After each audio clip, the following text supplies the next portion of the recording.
ज्ञाने विलयं गते प्रसरति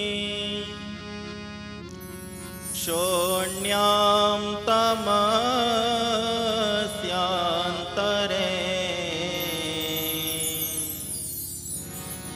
दिग्मूढेषु भवाब्ध्वगेषु परित पीडैकशेषे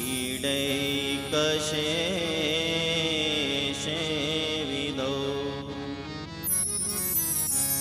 कारुण्यादवतीर्यमुक्तिजननी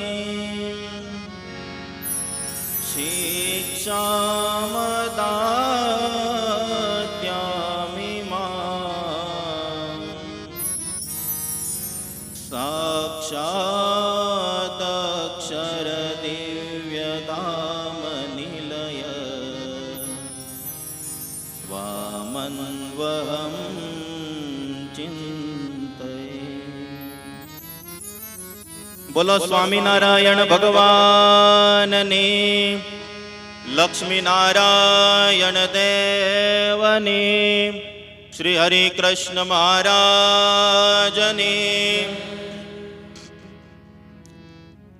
परम कृपाळु इष्टदेव भगवान श्री स्वामीनारायण द्वारा बांधवामां आवेल आ चैत्री समयियामां मंदिरमां विराजमान महाप्रतापी श्री लक्ष्मीनारायण देव, श्री धर्मभक्ति वासुदेव वृंदावन विहारीलाल, श्री हरिकृष्ण महाराज आदिक देवोना सानिध्यमां परम पूज्य वडताल पीठाधिपति आचार्य महाराज श्री राकेश प्रसादजी महाराज श्री एमना दिव्य आशीर्वादथी वडताल धामना मूर्धन्य परम विद्वान संत एवा सद्गुरु शास्त्री स्वामी हरिचरणदासजी स्वामी एमना आशीर्वादथी सभानी अंदर विराजमान वक्ता महोदय एवा परम पूज्य सद्गुरु शास्त्री स्वामी प्रियदर्शनदासजी स्वामी, सद्गुरु शास्त्री स्वामी भक्तिप्रकाशदासजी स्वामी, शास्त्री स्वामी विश्ववल्लभदासजी स्वामी, पूज्य स्वामी श्री हरिवल्लभदासजी स्वामी, लक्ष्मी प्रसाद स्वामी, हमारे योगेंद्र स्वामी, माधव स्वामी, सौ संतो, सांख्योगी माताओ, गादीवाड़ा श्री वहुजी, मंदिरना कोठारी स्वामी संत वल्लभदासजी स्वामी तथा चेयरमेन देवप्रकाशदासजी स्वामी आदिक सौ संतो अने चैत्री समयियानो लाभ लेवा माटे गामो गामथी पधारेला आप सौ भक्तजनोने मारा भावथी जय स्वामीनारायण, जय स्वामीनारायण। पवित्र एवं आ वडताल धाम અને વડતાલની ભૂમિ એટલે સ્વામિનારાયણ ભગવાનના ચરણ રજથી અંકિત થયેલી એવી આ ભૂમિ, એવી આ વડતાલની ભૂમિ છે। આ પવિત્ર ભૂમિમાંથી પરમાત્માએ અનેક સંકલ્પ કર્યા છે। મહારાજે આ ભૂમિની અંદર રહી અને સંકલ્પ કર્યો પોતાના આશ્રિતોના કલ્યાણને માટે એક ગ્રંથની રચના કરવી। આ ગ્રંથની અંદર સમસ્ત શાસ્ત્ર અને પુરાણોનો સાર એને સમાવી લેવો। શિક્ષાપત્રી એ ખૂબ નાનો ગ્રંથ છે, પરંતુ આ ગ્રંથમાં 4 વેદ 18 પુરાણ એનો સાર ભગવાન સ્વામિનારાયણે આપણને પીરસીને આપેલો છે। सार एटले अर्क, सार एटले रस। आपने कोई फल आपे एना करता कोई आपने फळनो रस काढीने आपे तो आपने केटलू गमे। कोई आपने अहींया शेरडी आपे अने एम कहे के शेरडी जमो, पण एना करताय कोई रसनो प्यालो भरीने आपे शेरडीना रसनो, केवी मजा आवी जाय। कोई माथाकूट खरी? एम शास्त्र ए फळने ठेकाणे छे, पण महाराजे काढी आपेलो जे सार छे शिक्षारूपी सार ए रसने ठेकाणे छे। भगवाने तमाम शास्त्रनो सार काढी अने आपणने आप्यो छे। મહારાજે વિચાર કર્યો કે સર્વશાસ્ત્રનો સારરૂપ એવી શિક્ષાપત્રી એવા ગ્રંથની હું રચના કરું.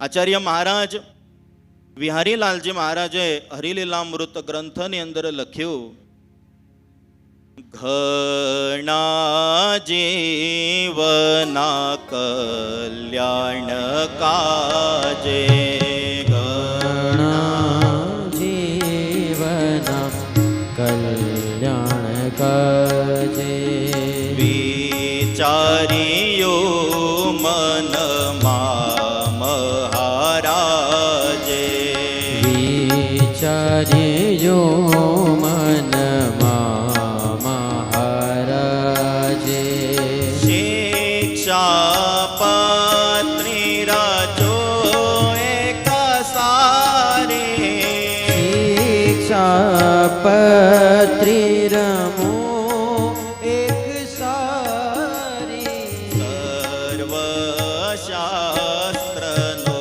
સાર ઉતારી, સર્વશાસ્ત્રનો સાર ઉદ્ધારી, જેમ પાર પમાડવા હેતુ, જેમ પાર પમાડવા હેતુ, રચે સાગર ઉપર સેતુ, રચે સાગર ઉપર સેતુ, શિક્ષાપત્રી પ્રમાણે જો ચાલે, શિક્ષાપત્રી પ્રમાણે જો ચાલે, ભવ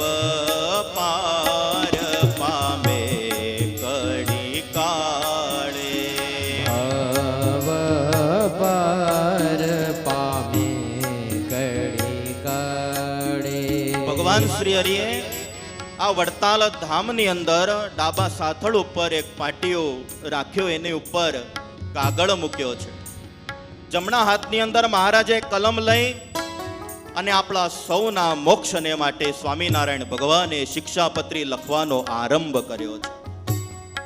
1 2 3 4 5 વારા ફરતી એક પછી એક શ્લોકોની રચના થતી ગઈ અને અંતે 212 શ્લોક વાળી શિક્ષાપત્રી મહારાજે તૈયાર કરી છે. અદભુત નાનો એવો ગ્રંથ તૈયાર થયો અને તે જ વખતે સ્વામિનારાયણ ભગવાને વિદ્વાન સંતોને પોતાની પાસે બોલાયા છે.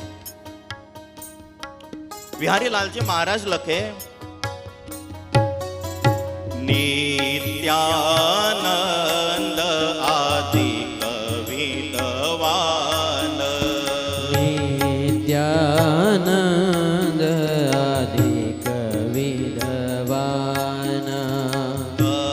કહે સૌ પ્રત્યે શ્રી ભગવાન, કહે સૌ પ્રત્યે શ્રી ભગવાન, આમાં ભૂલ જે કાઢે એકાદે, આમાં ભૂલ જે કાઢે કાઢે, આમાં ભૂલ જે કાઢે એકાદે, આમાં ભૂલ જે કાઢે કાઢે, તેને આપું થાળ પ્રસાદી, તેને આપું થાળ પ્રસાદી, તેને આપું થાળ પ્રસાદી, તેને આપું થાળ પ્રસાદી.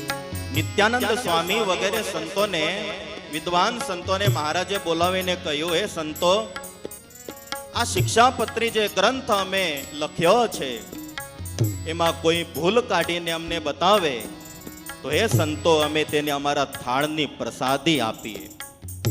જેટલી ભૂલ નીકળે એટલી થાળની પ્રસાદી અમે એને અર્પણ કરીએ. સંતોએ નાનો અદ્ભુત ગ્રંથ પોતાના હાથની અંદર લીધો.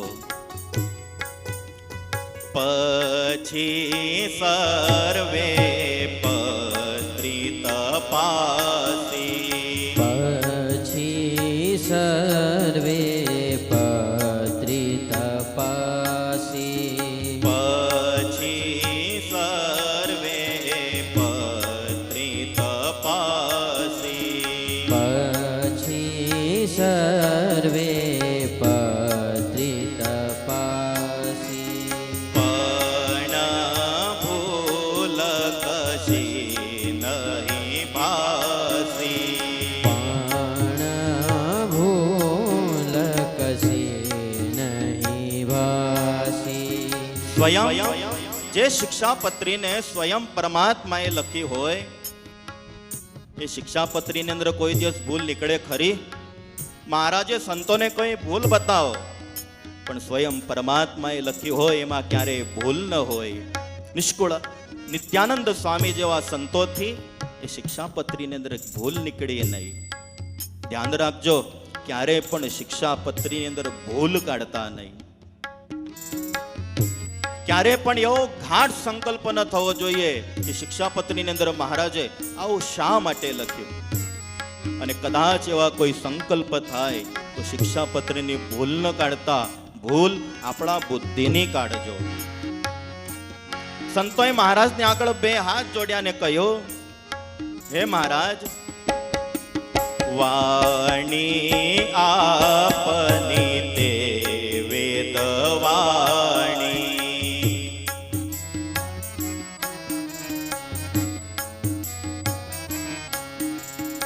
એમાં ભૂલ કશી નવ જાણી, એમાં ભૂલ કશી નવ જાણી. સવિત્રાનંદ આદિક સારા, સવિત્રાનંદ આદિક સારા, જે જે સંત હતા લખનારા, જે જે સંત હતા લખનારા, તેની પાસે ઘણી કલખાવી, તેની પાસે ઘણી કલખાવી. દેશ દેશ પ્રત્યે મોકલાવી, દેશ દેશ પ્રત્યે મોકલાવી. સર્વ સંત તથા બ્રહ્મચારી, સર્વ સંત તથા બ્રહ્મચારી, સૌને આપી બોલ્યા ધર્મધારી, સૌને આપી બોલ્યા ધર્મધારી. સંતોએ મહારાજને કીધું, મહારાજ, આપની વાણી તો સ્વયં વેદ સ્વરૂપ છે. મહારાજ, આપે લખેલા ગ્રંથની અંદર, આપે લખેલી આ શિક્ષાપત્રીની અંદર ખામી ક્યાંથી હોય? સ્વામિનારાયણ ભગવાન બહુ રાજી થયા છે. લખનારા સંતોને મહારાજે પાસે બોલાવી એ શિક્ષાપત્રીની પ્રતો લખાવી દેશ દેશની અંદર મહારાજે મોકલાવી છે. ઘરે ઘરે શિક્ષાપત્રી પહોંચાડી દીધી છે. આ સભા મંડપની અંદર બેસેલા ઓનલાઈન સાંભળતા દરેક ભક્તોના ઘરે આજે શિક્ષાપત્રી ગ્રંથ પહોંચી ગયો છે. દરેક ભક્તજનો સવારની પૂજાની અંદર આ ગ્રંથને રાખી અને શિક્ષાપત્રીનું પૂજન કરે છે. મહારાજનો આ સંકલ્પ કઈ નાનો નહોતો, આ કઈ નાની વાત નથી. શિક્ષાપત્રી દરેકને ત્યાં પહોંચી મહારાજે આજ્ઞા કરી, ભણેલા નિત્ય પાઠ તે કરજો, ભણેલા નિત્ય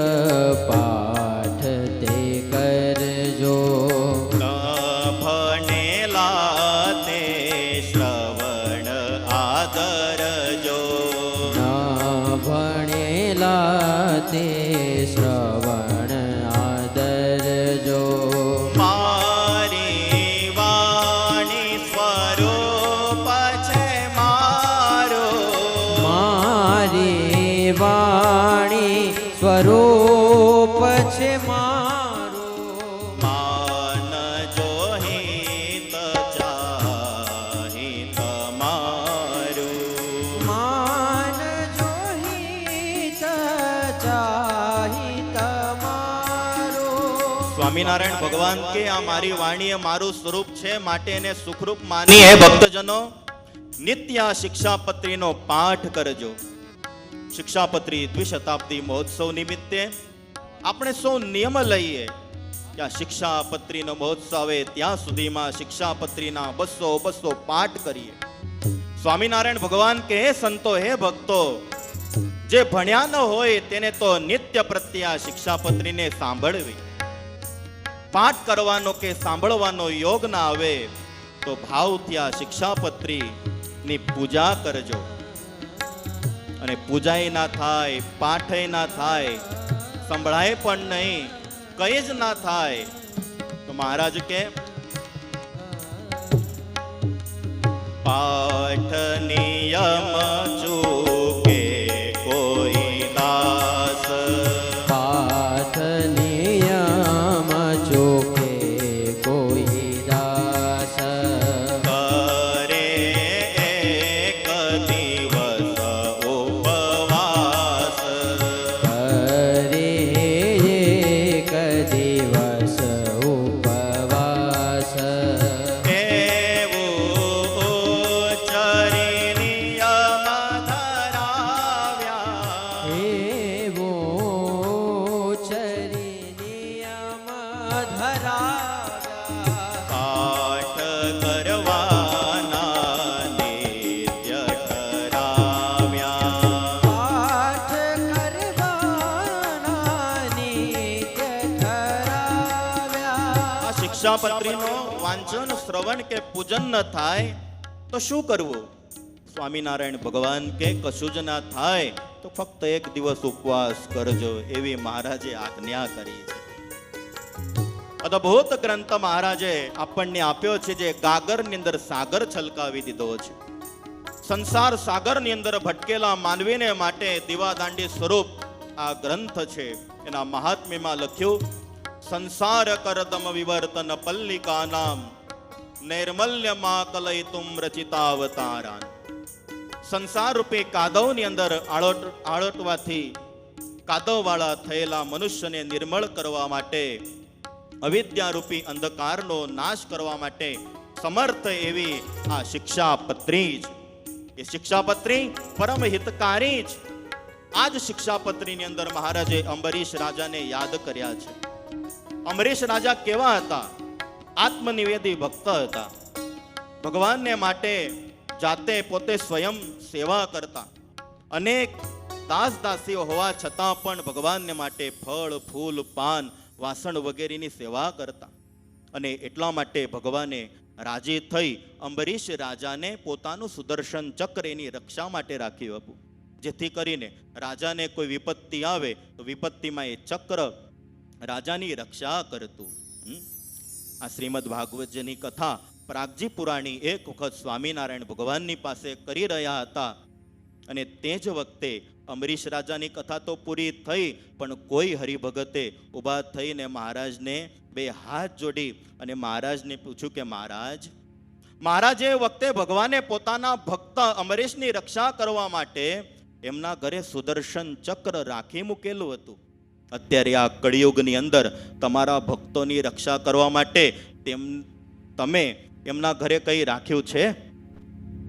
અને તે વખતે સ્વામિનારાયણ ભગવાને બહુ અદ્ભુત જવાબ આપ્યો છે. મહારાજ કે ભક્તરાજ, એ જમાનામાં તો એક સુદર્શન ચક્રથી ચાલતું. અત્યારે તો આ કળિયુગની અંદર વધારે સુદર્શન ચક્રની જરૂર પડે એવું છે, અને એટલે જ અમે અમારા પ્રત્યેક ભક્તોના ઘરે 212 જેટલા સુદર્શન રાખ્યા છે. અદ્ભુત મહારાજે વાત કરી. કેવી મોટી વાત કરી. પેલો હરિભગત ઉભો થઈ ગયો, મહારાજ હું તો બાકી રહી ગયો. કે શું કીધું? મહારાજ હું તો બાકી રહી ગયો, મારા ઘરે આવ્યો નહીં. અને બધા જ હસવા લાગ્યા.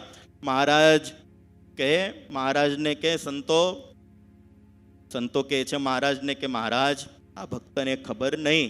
સંતોએ પેલા ભક્તને સમજે કે ભગત તમારા ઘરે શિક્ષાપત્રી છે? બે હાથ જોડીને પેલા ભગત કે હા મહારાજ, હા સંતો, એ તો મારા ઘરે છે. ત્યારે સંતોએ સમજાયું, તો ભગત યાદ રાખો, આ કળી કાળમાં શિક્ષાપત્રીનો એક એક શ્લોક સુદર્શન ચક્ર જેવી શક્તિ ધરાવે છે. માટે 212 સુદર્શન ચક્ર એટલે શિક્ષાપત્રીના 212 શ્લોકો છે, જેના ઘરની અંદર એ શિક્ષાપત્રી છે. અને કોઈ પણ પ્રકારનું કષ્ટ વિપત્તિ આવે નહીં, અને આવે તો તરત જ મહારાજ એની રક્ષા કરે છે. આવો અદ્ભુત ગ્રંથ સ્વયં પરમાત્માએ આપણને આ વડતાલ ધામની અંદર હરિમંડપની અંદર બેસી મહારાજે અદ્ભુત ગ્રંથ આપ્યો, જે ગ્રંથનું પાલન કરવાથી અક્ષરધામની પ્રાપ્તિ થાય એવું સ્વામિનારાયણ ભગવાને આપણને શિક્ષાપત્રીની અંદર જ કહી દીધું છે કે આ શિક્ષાપત્રી પ્રમાણે જે વર્તશે એ ધર્મ, અર્થ, કામ અને મોક્ષ એની ગતિને પામશે. એટલી વાત કરી મારી વ્યાખ્યાનમાળાને હું પૂર્ણ કરું છું. બોલો સ્વામિનારાયણ ભગવાનની, લક્ષ્મીનારાયણ દેવની.